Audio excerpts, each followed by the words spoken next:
How do you feel about the second coming of Jesus Christ? The idea that the end, quote unquote, the end is near. I got some ringing up here. Bad time for a cough. The second coming of Jesus Christ. If you're a believer, living here on earth is the worst it's ever going to get for you. If you're an unbeliever, if you're not following, living here on earth is the best it will ever get for you. We'll get back to that in a second. We are, as Pastor Ryan said, in a series called Amaze, going through the Gospel of Mark, and the whole goal is that we get Jesus right. We can get a lot of things wrong. You can get the score of the Super Bowl wrong. You can't forget to bring the cheese dip to the party tonight. But you can do lots of things wrong. We can't get this one wrong. In our Grow group on Wednesday, we're talking about how to understand and read the Bible, and there's so much to grasp, but you don't have to grasp it all. What you got to grasp is the Jesus part. If you can get the other stuff over years and years and 30-some years, yeah, it's awesome to have all that other background. But if you don't get the Jesus part down, and all you do is understand the finer mechanics of the Urim and the Thummim and the high priesthood of Melchizedek, right, useless, right? Some of you are going, was he just speaking in tongues right there? No, actual Bible words. But Bible words that may be inspired but not very applicable.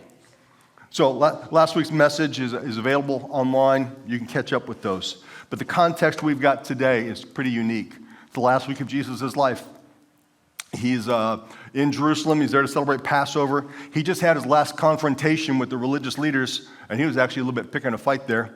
He just answered the greatest question, what's the greatest commandment, and gave the greatest answer, love God, love people.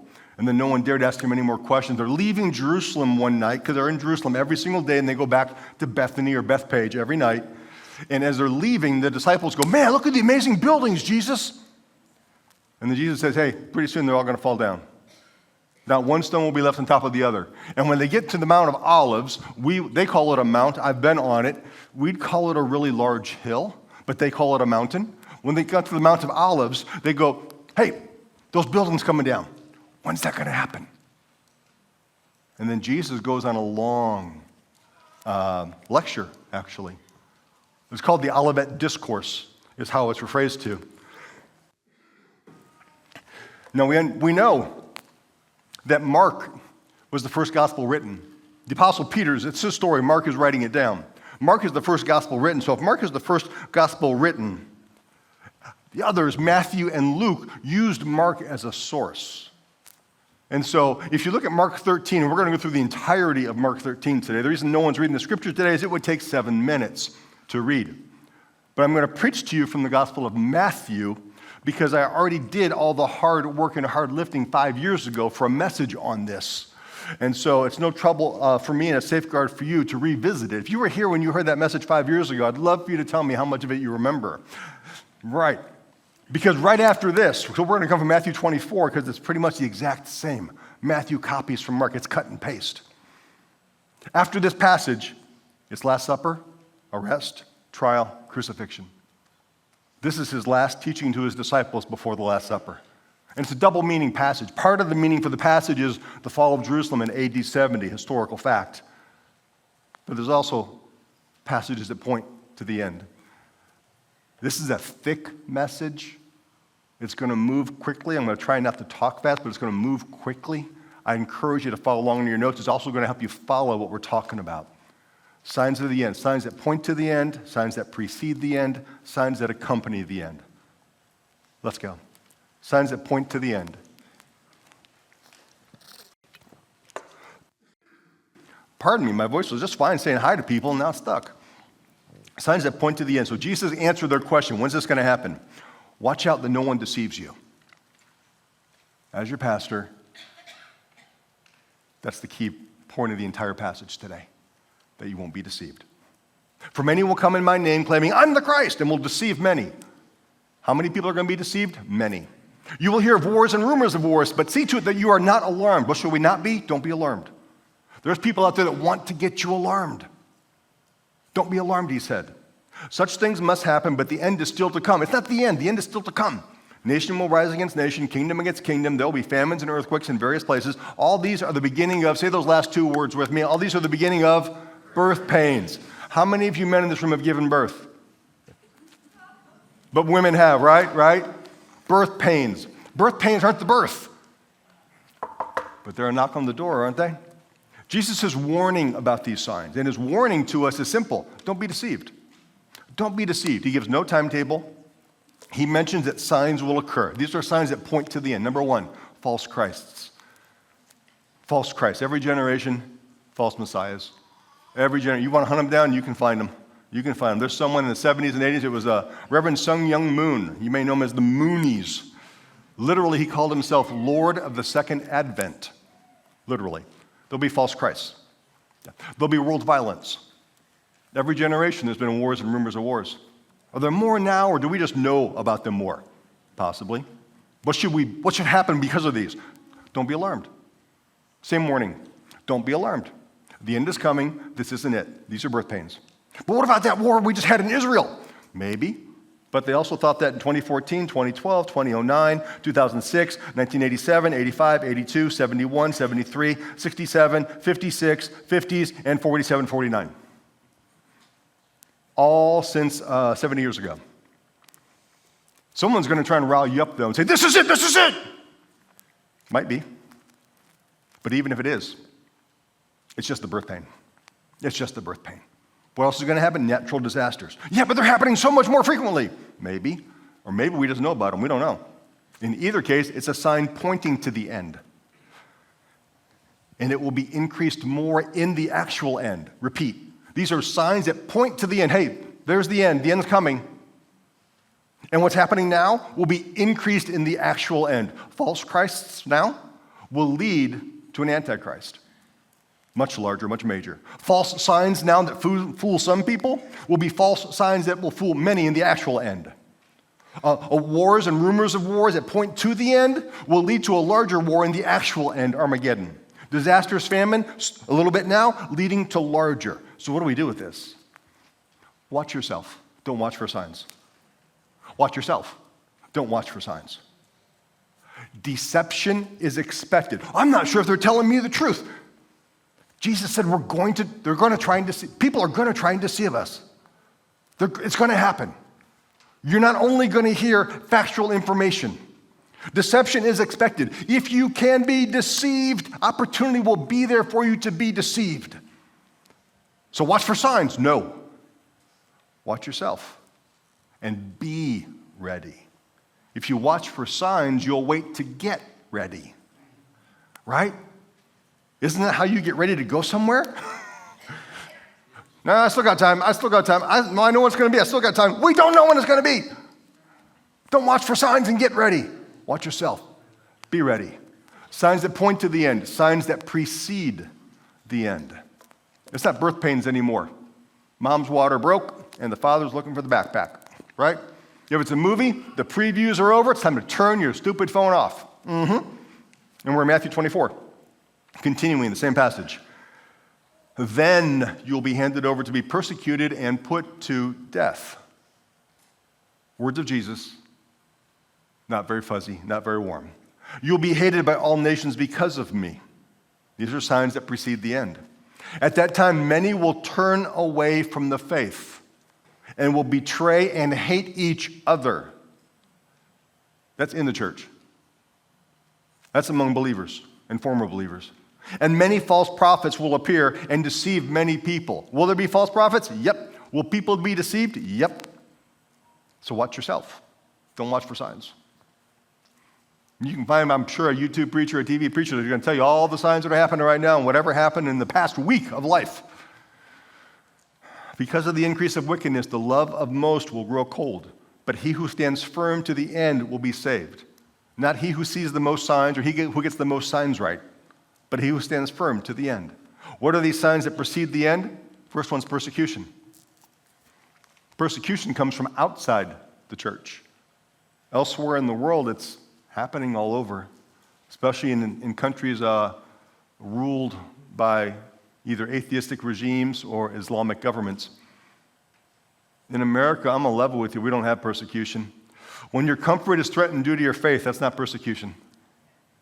I'm going to say it again, when your comfort is threatened due to your faith, that's not persecution. When your opinion on things, when your belief on things is challenged and disagreed with, that's not persecution. That's called disagreement.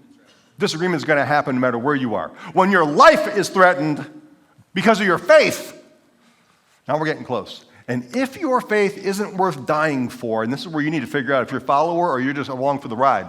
If your faith is not worth dying for, why would you trust it to save your soul?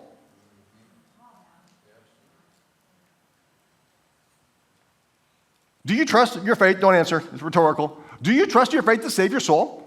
Then it's worth dying for. Oh, we're getting a little fanatical here today, Pastor. A little fanatical. Get Jesus right. Get Jesus right. The next sign that precedes the end is apostasy. Persecutions from outside the church, apostasies from inside. It's kind of like someone that was a Browns fan and then became a Steelers fan. Apostasy. And someone gave me man, I don't get offended easy, but somebody insulted me today. And I was just walking through the sanctuary, and I won't call their name out, but their initials are HJ, and they're sitting right there.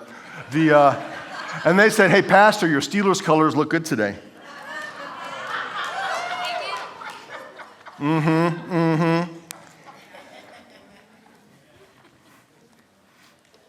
Apostasy comes from within the church. More false teachers, false hope. Hope is good. False hope is a trap. It's a trap. What other sign will precede the end? An increase in evil. Increase in evil. Evil's been increasing constantly. For those of us alive before the internet, we know what evil was like, and now with the internet, we just found new ways to do evil. Romans 1 tells us we are inventors of new ways to do evil. And whatever's going to be invented next week, next month, we'll find ways to do evil with it. In our nation, expect the unthinkable to be legal. Expect it. Not because we want it, but that's the way of humans. We have it already when we come to abortion, sexual ethics, drugs. There's going to be more to come. The Gospel of Mark, going back to Mark for a moment, adds a little bit more. For whatever reason, Matthew didn't put this verse in, but Mark, hold on. I got confused here. Hold on. Signs of the company, there we go. Oh, I don't have this verse in there, so let me just mention Mark 13:12. Brother will betray brother to death, and a father his child. Children will rebel against their parents and have them put to death. In our nation, that sounds like cray-cray, right? And not if you go overseas in places where life is hard. And you've got to choose whether you're going to follow the government or follow your faith. So, how do you apply all these signs? There might be some things you want to stay neutral on. You can't be neutral on Jesus. When this happens, neutrality will not exist. You need to determine now if you're with him or if you're against him. I just like him a lot. If you can walk away from your faith, you'll be given the opportunity to do so. Are you grabbing onto him so tightly now that if someone were to offer you everything you've ever wanted, that you'll walk away from that instead of him? But Pastor, my heart wants what my heart wants. That's accurate. It's hedonistic, it's narcissistic, but it's selfish, but it's accurate. Your heart does want what it wants. So how do you defeat your heart when your heart wants what it shouldn't have? You need to show your heart something better than what you want. Show your heart Jesus. Show your heart someone who forgives you and doesn't condemn you even though you are worthy of being condemned. Look to him. That's how you're going to conquer a heart. That's how you're going to conquer envy and jealousy and rage and anger when your heart wants something that's not good for it. If you can walk away from your faith, you're going to be given the opportunity to do so. And the sheep will be separated from the goats. Are you trying to scare us? I'm trying to help you get Jesus right. I'm trying to tell you it's not just all feel good. I'm trying to tell you life is preparation for eternity. It's not he who has the most toys when they die wins. In that case, Elon's got it, right? But I don't know where his heart is. I don't know that he's ready. I have no idea there. Signs that point to the end, signs that precede the end, signs that accompany the end. We're no longer at birth pangs right now. The mother is screaming in agony, and the dad's passed out on the floor, probably. Well, what's going to happen there? There'll be signs in the sun, the moon, and the stars. He's not just some little baby that was born over somewhere that we think we might want to go visit when we get older. Israel. He is the creator of the universe and upholds all things by the word of his power. He is the image of the invisible God, the firstborn of all creation. He is the exact representation of his nature and the radiance of his glory. Immediately after the distress of those days, the sun will be darkened and the moon will not give its light. The stars will fall from the sky and the heavenly bodies will be shaken. What else will be happening? Another sign that accompanies the end, the roaring of the sea. On the earth, nations will be in anguish and perplexity at the roaring and the tossing of the sea. Interpret that how you want. Just a simple reading makes me think tsunamis aren't going to be rare. There'll be great distress, unequaled from the beginning of the world until now, never to be equaled again. Wait a second, Pastor. Before all that happens, doesn't blank have to happen first? Doesn't this X have to happen before Y and Z can happen? When you read the New Testament, you don't see them waiting for anything to happen. They're expecting his return any day. We believe in the imminent return of Jesus Christ. He could have come yesterday. He could come before we're done today. He can come before tomorrow happens. Any prerequisites, according to Scripture, have been met, however you want to look at them. We don't have to wait for Davidic worship to be restored, a fivefold ministry, all Jews to return to Israel, Christians take dominion of the earth, rebuilding of Solomon's temple, restart a sacrificial system, the appearance of an antichrist, Gog and Magog, Armageddon, or a final sweeping revival, even though many passages actually refer more to a great falling away. But doesn't it say that the gospel has to reach everybody first and then the end will come? I hope what you'll realize as we're being here is intellectually honest with the Scripture.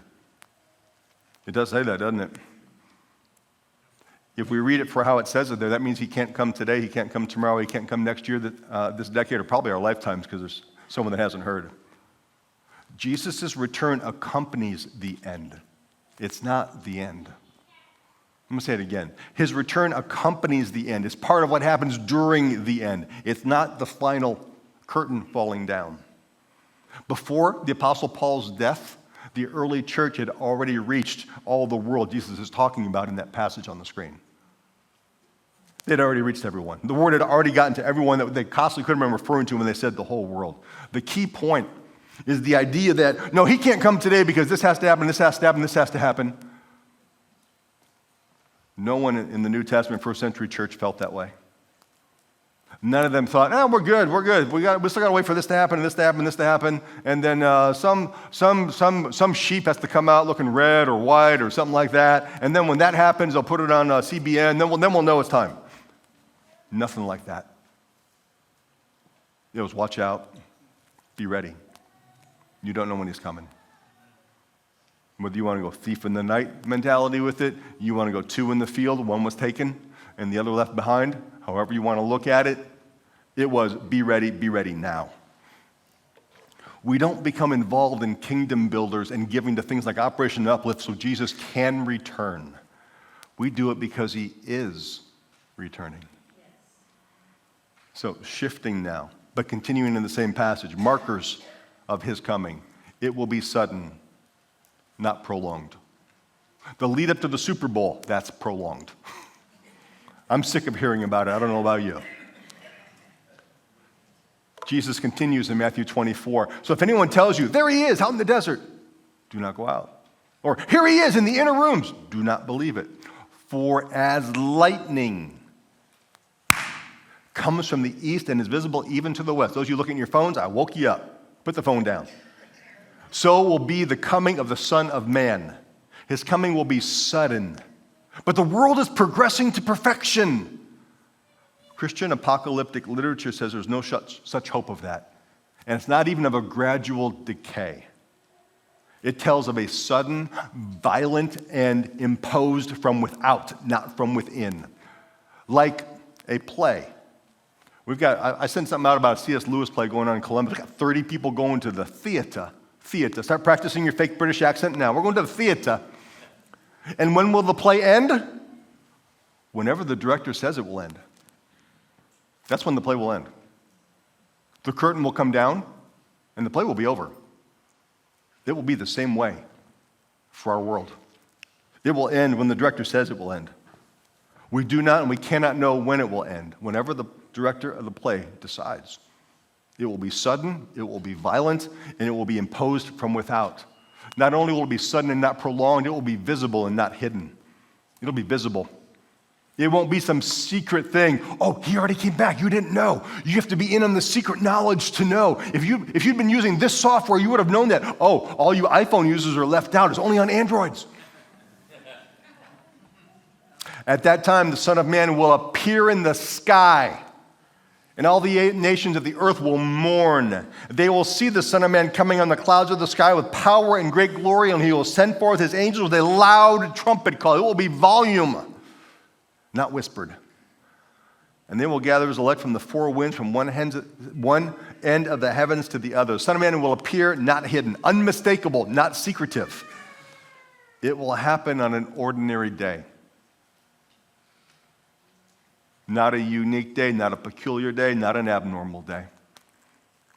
Continuing in the exact same passage of Jesus in Matthew 24, no one knows about that day or hour, not even the angels in heaven, nor the Son, but only the Father. As it was in the days of Noah, so will it be in the days of the coming of the Son of Man. How was it in the days of Noah? For in the days before the flood, people were eating and drinking and marrying and giving in marriage up to the day Noah entered the ark. What does Jesus think about the whole story of Noah and the flood? Here we go. And they knew nothing about what would happen until the flood came and took them all away. So how's it going to be at the end of the age? This is how it will be at the coming of the Son of Man. No one knows. Be ready. Men, if you didn't know, let me give you a note. Valentine's Day is coming up. You're welcome. When there's a special holiday, we spend a few days getting ready. Hey, if someone's getting married, we spend a couple months getting ready. He's coming. Spend your lifetime being ready. Not getting ready, being ready. Being right now ready. His coming will be interruptive, not preservative. Two men will be in the field. That's the passage I was referring to earlier. Two men will be in the field. One will be taken, the other left. Two women will be grinding with a hand mill. One will be taken and another left. The timing will be interruptive. This will be frustrating. Because next month you're going to get married or graduate or discover a cure for cancer, or next month the Browns were going to win the Super Bowl. Surely a wise God wouldn't interrupt that. How foolish that would be. We assume we know how it will end. We do not know when the end will come, but we know that when it comes, it should come. We do not know when the end will come, but we do know it will end when it should. The play director will bring down the curtain, and it will be over. And it will be unexpected, not foreseen. So you also must be ready. What's Jesus' warning? Be ready. Because the Son of Man will come at an hour when you do not expect him. His unexpected coming should not catch us unaware. Repeating again, even slower. His unexpected coming should not catch you unaware. If you are playing with your faith, if you're keeping Jesus at a distance, if you're just hanging out here because you like hanging out here, and you're not taking him seriously, when he comes, you will know exactly what is happening, and you'll know what you should have done all along. It should not shock your world when he comes, if your world is built on him. It should not shatter your life when he comes, if your life is built on him. If your life is built on wood, hay, straw, things of the world, that's going to burn up. But if your life is built on gold, precious stones, silver, I'm speaking metaphorically there. If your life is built on people and the kingdom, that will hold. So about all these signs, the main warning that he gives is watch out and don't be deceived. Not watch out for signs, but don't be deceived. So for clarity, something terrible and wonderfully real is going to happen. It will be terrible, and it will be wonderfully real. This world will not last. So where is your hope? As we move forward in time, are you moving farther and farther away from your hope, or are you moving farther and farther towards your hope? You get to choose. Choose wisely. Choose wisely. Stand with me, would you?